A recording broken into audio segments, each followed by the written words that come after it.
네, 5월 9일 열릴 조기 대선이 문재인과 안철수 두 후보 양강 구도로 급속히 재편되고 있습니다. 이런 가운데 각 후보들의 검증 공방도 더 거세지고 있는데요. 네, 정치권 소식 전문가 모시고 얘기 나눠보겠습니다. 차명진 전 새누리당 의원, 김현 전 민주당 의원, 김철근 동국대 겸임교수 나오셨습니다. 네, 어서 오세요. 네, 안녕하십니까. 네, 이 안철수 후보의 지지율 상승이 무서운 것만큼은 사실인 것 같습니다. 이제 문재인, 안철수 양강 구도가 형성이 되고 있는 모습인데 문재인 측은 뭐 거품이다. 안철수 측은 이제 문재인 대선은 무너졌다. 지금 이렇게 맞서고 있는데요. 양강 구도 형성되고 있는 모습 어떻게 좀 보고 계십니까? 두 분이 또 따로 말하시겠지만 보면은 있습니다. 지금 하여튼 뭐 이번 며칠 전까지만 해도 사실 정치 전문가들이 이번 선거 상당히 쉽다, 너무 재미없다 이렇게 얘기했었는데 상당히 재밌어졌습니다. 이게 지금 안철수 후보의 지지율이 바로 이제 키가 되는데요. 이 안철수 지지율과 관련해서 저는 이렇게 생각합니다. 이 지지율이 상당히 전략적인 지지율이에요. 전략적인 지지율이라는 건 뭐냐면 어떤 이 후보 따라 다니는 표가 아니라 먼저 후보보다 먼저 움직였습니다. 그리고 일관되게 자기 성격이 있습니다. 과거 반기문, 황교안, 안희정, 그다음에 이번에 안철수까지 줄곧 중도 보수적인 후보를 쫓아다니는 그런 표입니다. 따라서 이 부분에 대한 판단을 하면은 이게 뭐 쉽게 빠질 것 같지는 않아요, 제가 볼 때. 네. 예, 실제 이 추세는 계속 유지될 거다. 그 안철수 후보가 특별하게 실수를 하지 않는 한 돌고 돌아서 안철수에 간 표 아니냐. 저는 이렇게 생각합니다. 네. 김 의원님 어떻게 보십니까? 네, 지금 38%, 35% 나온 갤럽 여론조사를 지금 보여주시고 계시는데요. 사실은 갤럽 조사는 무선과 유선 비율로 보면, 그러니까 15%의 그러니까 무선이 85%였고요, 유선이 이제 15%인데 그 유선의 비율을 몇 프로로 하느냐에 따라서 그러니까 이 여론조사 비율이 좀 차이가 생깁니다. 그래서 어쨌든 그거 감안하더라도 38대 35라는 뭐 수치는 어쨌든 안철수 후보가 기존에 이제 10%대에서 20%대 본인들의 지지율, 그러니까 당 지지율이 22%니까 당 지지율까지 감안하면 대략 한 10% 정도가 아까 말씀하셨던 반기문 후보를 갔다가 이제 한교안 후보로 갔다가 안희정 후보로 갔던 그 표심이 이제 일시적으로 결합이 됐다고 보고요. 이번 주말을 경과하면서 문재인 후보의 38%가 저희가 볼 때는 대략 한 3포인트에서 5포인트 정도 올라갈 거라고 예상합니다. 왜냐하면 오늘 이제 이재명 후보하고 안희정 후보 그리고 최성 후보랑 만나서 이제 경선 과정에서 나왔던 그런 이제 뭐 불협화음이라는 것들 하나로 모으면서 정권 교체의 힘을 모으자라는 그런 게 모임이 있기 때문에 그러면서 이제 정권 교체를 반드시 해야 된다라는 그런 심정을 갖고 계신 분들이 다시 돌아오는 계기가 되지 않을까 싶습니다. 네. 문재인 후보의 대세론은 깨졌다 이렇게 보입니다. 그러니까 1인 독주에서 안철수 문재인의 양강 체제로 돌입이 됐다 이렇게 보이고요. 이번 선거는 정상적으로 12월 20일 날 치러지는 선거가 아니고 5월 9일 날 치러지는 조기 대선입니다. 그래서 이른바 박근혜 대통령을 세웠던 세력이 국민들에게 표를 달라고 하기가 굉장히 민망한 상황이거든요. 그런 상황에서 본다면 사실상 정권 교체는 거의 확정적이라고 봐도 과언이 아닙니다. 그러면 누구로 정권 교체할 거냐? 국민의당의 안철수 후보로 할 거냐? 민주당의 문재인 후보로 할 거냐? 이 선택이 남아있는 상황에서 더 좋은 정권 교체, 새로운 대한민국을 만드는 누가 적임자냐? 이런 기준으로 판단의 시점이 옮겨가고 있기 때문에 결국 지금 안철수 후보의 지지율이 갑자기 상승하는 것을 거품이라고 표현하는 것은 문재인 후보 측의 어떤 조급함 뭐 이런 것이 나온 게 아닌가 이렇게 생각합니다. 네. 지난주에 이제 비교했을 때 계속 저희가 전해드리고 있지만 문재인 후보 7%포인트 상승했고 안철수 후보는 16%포인트나 급등을 했습니다. 아무래도 그 배경에는 중도 보수층 표심을 빠르게 흡수했다라는 분석이 나오고 있는데 앞으로 이 표심의 향방은 어떻게 될 거라고 좀 전망을 하시는지 좀 얘기 듣고 싶거든요. 이것도 이제 제가 조금 3자 입장이니까 말씀드리면 저는 이렇게 생각합니다. 분명하게 이 16%가 쉽게 빠지지는 않을 거다. 아까 얘기했더니 중도 보수적인 속성을 갖고 있기 때문에. 하지만 뭔가 이 문재인의 38%를 넘기에는 안철수의 35%가 좀 역부족인 느낌은 좀 들어요. 지금 현재 시점에서. 분명한 것은 문재인 후보가 더 늘어나기 힘들 겁니다. 아까 우리 김현 의원께서 이제 과거 경선에서 쌓였던 앙금들을 지금 푸는 과정들이기 때문에 좀 오르지 않을까 네. 이런 말씀하시는데 빠져나갈 표는 이미 다 빠져나갔고 그 표들은 중도 보수적인 성격 혹시 문재인 포비아 때문에 문재인 말고 안희정이 되면 어떨까라는 생각으로 갔다가 도로 빠져나온 표이기 때문에 좀 오르긴 힘들지 않을까. 아마 문재인 후보가 오르는 만큼 그러면 다른 후보도 오를 것이다. 그러나 그렇다고 해서 안철수 후보가 지금 이 여세로 문재인 후보를 그야말로 뛰어넘을 것인가? 역전할 것인가? 이 부분에 관해서는 저는 또 그렇지는 않을 것 같아요. 이 네. 안철수 후보가 여태까지 지금 얻은 표의 성격이 뭐냐면 아까도 얘기했듯이 유권자들이 먼저 움직인 거예요. 안철수 후보가 뭐 내놓은 게 하나도 없어요. 사실 솔직히. 그 일정하게 길목 지키기 한 겁니다, 이게. 그래서 나름대로 무슨 플랜을 내놓는다. 그 4차 혁명이라는 말씀을 하시는데 사실 좀 저 같은 사람에게는 과문한 사람한테는 애매해요. 그렇죠? 어떻게 이 나라를 이끌 것인가. 과거에 이제 DJP 같은 경우에는 김대중 씨가 내각제를 통해서 한번 정권 교체를 해보겠다라는 또 이렇게 플랜이 있었는데 안철수 후보는 현재는 기본적인 생각은 이런 것 같아요. 나 말고 누구한테 오겠냐. 하지만 올 표는 다 왔다. 더 올라가려면 본인이 뭔가를 좀 내놔야 될 텐데 좀 그 상황은 아닌 것 같다라고 제가 3자적으로는 판단합니다. 네, 김철근 교수님은 어떻게 보십니까? 저는 더 오를 거로 보입니다. 그 광범위한 새로운 대한민국에 대한 열망이 국민들에게 있고요. 그다음에 이번 선거는 역대 어느 선거보다 투표율이 높을 걸로 보입니다. 이런 상황에서 본다면 견고한 콘크리트 지지층이 있는 사람과 확장성이 큰 후보로 본다면 확장성이 큰 후보에게 훨씬 유리한 구도라고 보이고요. 네. 그리고 광범위하게 퍼져 있는 방금 뭐 문재인 포비아 얘기도 했습니다만 좀 다른 표현을 한다면 이른바 문재인 공포증이 광범위하게 퍼져 있거든요. 이 문재인 공포증을 극복하기가 쉽지 않아요. 왜냐하면 지금 아까 김현 의원께서 말씀을 하셨습니다만 당내 다른 주자들하고 화합하고 통합하고 이건 뭐 그렇게 어렵지 않을 부분이라고 보이는데 최근에 이원주 의원이 탈당도 했고 그다음에 이른바 비문계 그다음에 반문계 의원들의 움직임이 좀 심상치 않은 당내 통합 과정도 쉽지 않은 상황이고요. 그다음에 경선을 치르면서 견고하게 어떤 그 강력한 발언들을 많이 했는데 이게 선거운동 기간이 좀 길면요. 좀 변화할 수 있는 모습을 보일 수가 있는데 한 달도 채 안 되는 상황이어서 네. 급격하게 급격하게 중도 보수층을 흡수할 수 있는 전략을 쓰기가 쉽지 않습니다. 그런 상황에서 본다면 문재인 후보는 이른바 박스권 네. 38%에서 41% 정도의 박스권에 머무를 가능성이 있고 네. 그다음에 광범위하게 퍼져 있는 중도 보수층의 흡수력은 안철수 후보에게 훨씬 유리할 수 있다 이렇게 봅니다. 네. 그렇다면 오히려 격차가 더 좁혀질 가능성이 있다라고 보시는 겁니까? 좁혀질 가능성이 높고요. 네. 심지어는 사실은 선거운동 공식 선거운동 그 등록일이 15, 16일입니다. 네. 다음 주죠. 다음 일주일 후면 거의 붙어 있는 상황이 되지 않을까 이런 생각이 듭니다. 네. 네. 그 뭐 국민의당에서는 그렇게 응당 얘기할 거라고 보는데요. 그 네. 38%가 박스권이라고 얘기하는 건 저희가 10%대에서 20%대 또 30%대 할 때마다 박스권에 갇혀 있다고 네네. 얘기하는데 그 박스권이 굉장히 커요, 박스가. 그래서 담아낼 수 있다고 보고 네. 실제로 지금 저희가 214만 명의 선거인단이 참여해서 75.8%, 그러니까 한 160만 명이 참여해서 실제로 문재인 후보가 100만 표의 득표를 해서 저희 당 후보가 됐거든요. 네네. 그렇게 본다면은 유권자의 거의 이제 한 20대 1의 그런 대표성을 갖고 지금 현재 저희가 캠페인을 할 텐데요.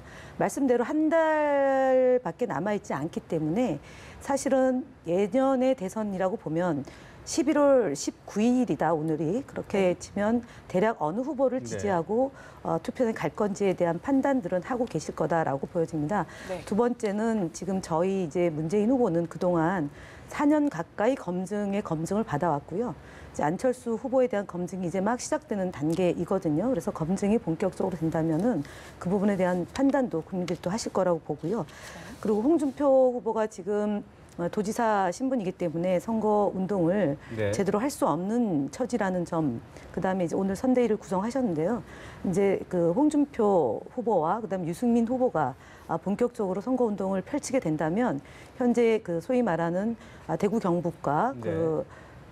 전통적으로 이제 새누리당을 지지해 왔던 분들의 선택이 움직이기 시작할 것이기 때문에 저희는 사실은 빠질 만한 이유는 크게 없습니다. 이렇게 올라갈 일만 있는 거고요. 네. 국민의당의 그 지지를 보내고 있는 이 보수적인 분들의 판단이 저는 이제 옮겨갈 것이다라고 보기 때문에 네. 예, 걱정을 갖고 계신 분들 또는 이제 큰 변화가 있을 거라고 보지만 사실은 그렇게 큰 변화가 있을 것 같지는 않습니다. 네. 네. 그 지역 얘기도 잠깐 하셨습니다만은 지역별로 좀 이제 두 후보의 우세 지역이 좀 차이를 보이고 있는 것 같아요. 문재인 후보가 경기 전라 PK 지역에서 좀 앞서고 있고 안 후보는 서울, 충청 또 TK 지역에서 좀 앞서고 있는 상황이거든요. 그러니까 이 부분 어떻게 좀 보고 계세요? 서울에서는 거의 뭐 표 차이가 별로 없는 거고요. 그다음에 이제 TK 지역, 충청 지역이라고 그러는데 TK 지역은 앞서 말씀드렸던 것처럼 바른당이나 자유당의 전통적 지지 기반이기 때문에 네. 그분들이 어떤 이제 표심으로 갈 건지를 봐야 되고요.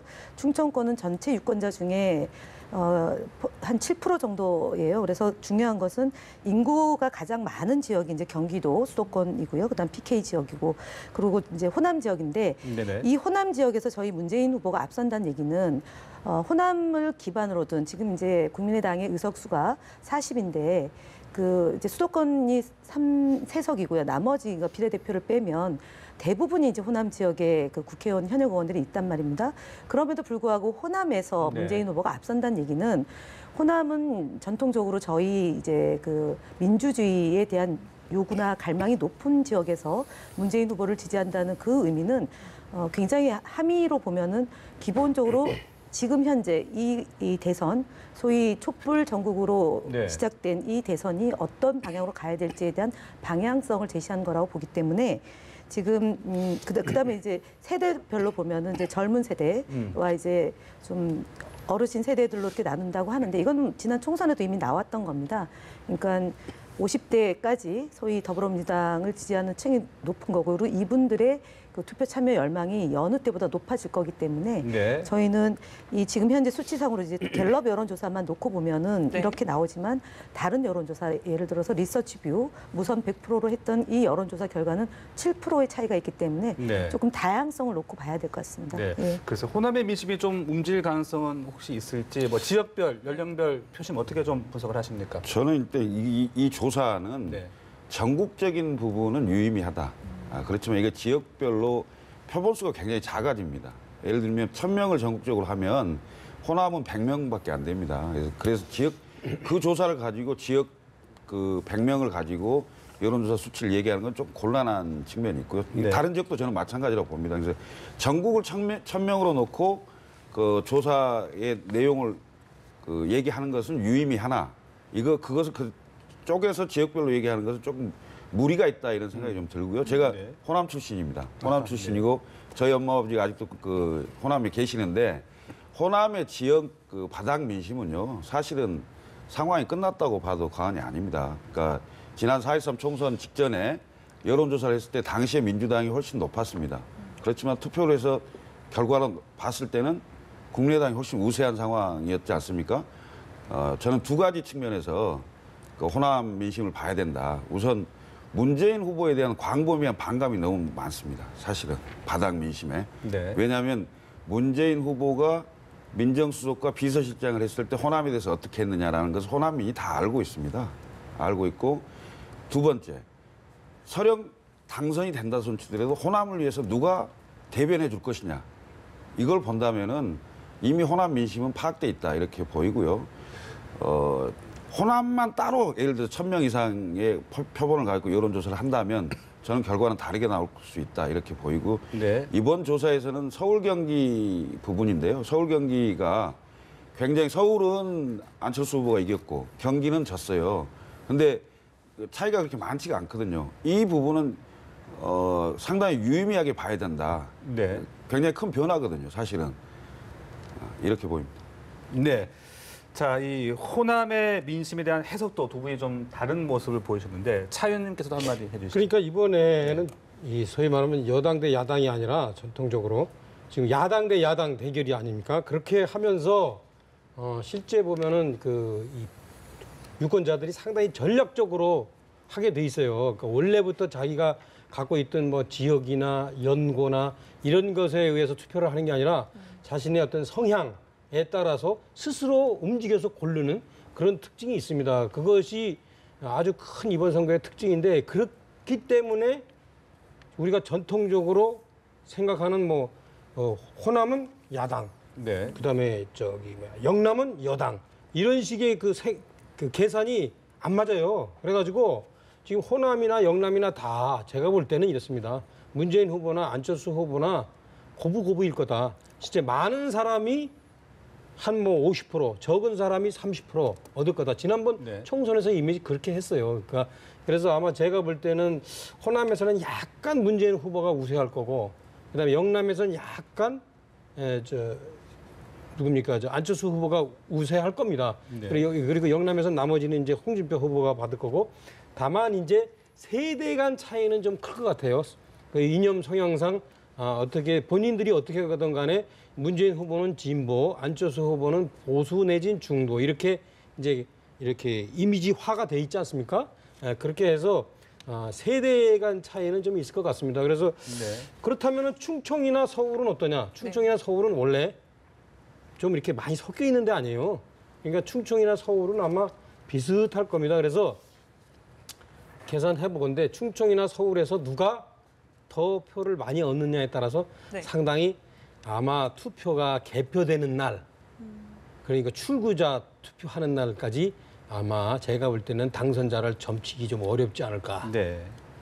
이렇습니다. 네, 이런 가운데 홍준표, 유승민 후보의 지지율은 좀 낮은 상황입니다. 글쎄요, 두 후보가 전략적인 선택, 단일화 가능성 있을까요? 저는 없다고 봅니다. 왜냐하면은 지금 이제 홍준표 도지사나 유승민 후보의 경우가 이번 대선이 마지막이라고 생각하면 어쨌든 단일화를 해가지고 뭔가 승부수를 볼 텐데요. 네. 이후에 이제 특히 자유당의 경우는 내년 지방선거를 또 대비를 해야 되고요. 마찬가지죠. 각 당이 다 지방선거를 대비해야 되는 게 있고, 그다음에 당 대표를 당을 통해서 이제 뭔가를 정치를 계속해야 되는 상황이기 때문에 15% 이상이면 이제 다 보전이 되지 않습니까? 네네. 그래서 어쨌든 15%를 얻기 위해서 홍준표 도지사나 유승민 의원께서 굉장히 이제 역할을 세게 할 거다라고 보기 때문에 도중에 사퇴할 일은 없다. 그리고 기본적으로 이제 당을 박근혜 전 대통령에 대해서 비토를 하고 나간 분들이지 않습니까? 그래서 물과 기름과 같은 관계이기 때문에 쉽게 화학적 결합을 하기는 어려울 거다라고 보고 있습니다. 그래서 결과적으로 보면은 지금 이제 저희가 현재 지지도가 이제 100으로 놓고 보면은 38%지만 투표하지 않는 층까지 이렇게 뺀다고 치면 지금 38%가 거의 한 45%라고 봐야 될 것이고요. 투표 당일날까지 계산을 하면 반영을 시키면 한 48%의 득표가 가능성이 있고, 나머지 4명의 후보가 표를 나눠 갖는다고 치면 결과론적으로 저희는 이제 지금 현재 여론조사 수치로 보면 굉장히 박빙으로 붙어 있지만 3% 차이는 200만 표의 차이입니다. 저희 유권자를 대비하고 투표를 감안한다면, 그렇기 때문에 지금 이렇게 역전될 것이다 아니면 뭔가 변화가 있을 거다로 보지만, 네. 253개의 지역구고 그다음에 저희가 119명의 현역 의원이 전국적으로 이제 선거 운동을 펼치게 되면 40석을 갖고 있는 정당과 119석과 그다음에 자치단체장과 기초 광역 의원들이 같이 전반적으로 움직이는 선거이지 않겠습니까? 그렇게 된다면 기본적으로 지금 현재의 구도랑 그다음에 자유당이 90여 석이 넘기 때문에 이분들도 어쨌든 자신들의 정책 기반을 구축하는 문제와 확장시키는 문제가 있기 때문에 그렇게 호락호락하지는 않을 거다라고 봅니다. 근데 우리 김현우 의원 말씀이 내일 투표하면은 적용돼요. 근데 이제 앞으로 30일 남았거든요. 지금의 30일은 보통 정상적인 선거에 3달에 해당됩니다. 이 3달 동안 무슨 변화가 있을지 모릅니다. 과거에 보면요, 야당에서 후보 단일화 다 11월 달에 했어요. 그러니까 지금 네, 앞으로 30일 동안 어떤 변화가 있을지 모르기 때문에 너무 계산 많이 해봐야 저는 소용없을 것 같은데, 앞으로 어떻게 좀 문재인 후보한테 좀 더 중도를 껴안을 노력을 할 것인가를 좀 권하신 게 좀 필요할 거고, 네. 안철수 후보도 남은 30일 동안 그야말로 내가 가만히 앉아있을 때 나한테 다 오게 돼 있다 이렇게 생각하시는 것보다는 좀 더 지금 이 상승세를 높이도록 노력하셔야 될 텐데 그렇게 안 할 것 같아요. 제가 보기에는 오히려 남은 기간 동안 제가 관찰하는 바에 보면 보수 후보가 어떻게 하냐에 따라서 네. 이 두 후보의 지지율이 변화할 것 같습니다. 그러니까 사실 이 두 후보는 현재 하시는 모양들 보면은 거의 한계점에 다다른 것 같고 보수 후보가 어떻게 하냐에 따라서 지금 말씀하셨듯이 보수 후보가 혹시 단일화하느냐 아니면 보수 후보 중에서 누가 실제에 양 후보 중에 한 명의 손을 들어두느냐 네. 내지는 보수 후보 중에서 누가 그야말로 후보로서의 어떤 품격을 못 지키면서 표를 이루느냐 이런 문제가 아마 제가 볼 땐 두 분의 당락을 결정할 텐데 일단 제 예측에는 지금 말씀하신 대로 홍준표, 유승민 단일화는 좀 어려워진 것 같긴 해요. 두 분들이 감정의 골이 너무 깊어져서 그러나 그럼에도 불구하고 객관적으로는 지지자들이 단일화하라고 요구하고 있고 또 이분들이 상당히 지금 득표율에 따른 선거비 보전 문제가 있기 네네. 때문에 마지막까지 단일화에 대한 압박을 받을 것은 사실입니다. 네, 네. 알겠습니다. 명분이 없는 거죠, 사실은 단일화에. 명분이 없고 그래서 결국은 두 당이 단일화는 못할 걸로 저는 보이고요. 왜 명분이 있죠? 뿌리가 있는데. 박근혜 대통령 국정농단에 대해서 탄핵에 찬성하냐 반대하냐. 탄핵에 찬성하면서 새로운 당을 만들었기 때문에 네. 그 상황에서 지금 선거가 있다고 해서 이합집산을 바로 한다? 쉽지 않다 이렇게 보이고요. 두 번째는 선거는요. 민심이 하는 겁니다. 조직은 필요할 뿐이죠. 지금 조직 얘기를 많이 하셨어요. 국회의원 숫자, 그다음에 지방자치단체장 얘기를 하셨는데 도도하게 흐르는 민심을 조직이 막을 수가 없습니다. 저는 새로운 대한민국을 만들고자 하는 국민들의 열망, 그 열망에 의해서 결국은 조직은 아무 힘을 못 쓸 것이다. 이런 말씀을 드립니다. 네, 오늘 저희 세 분 말씀 여기서 마무리하겠습니다. 차명진 전 새누리당 의원, 김현 전 민주당 의원, 김철근 동국대 겸임교수와 얘기 나눴습니다. 오늘 고맙습니다. 네, 감사합니다.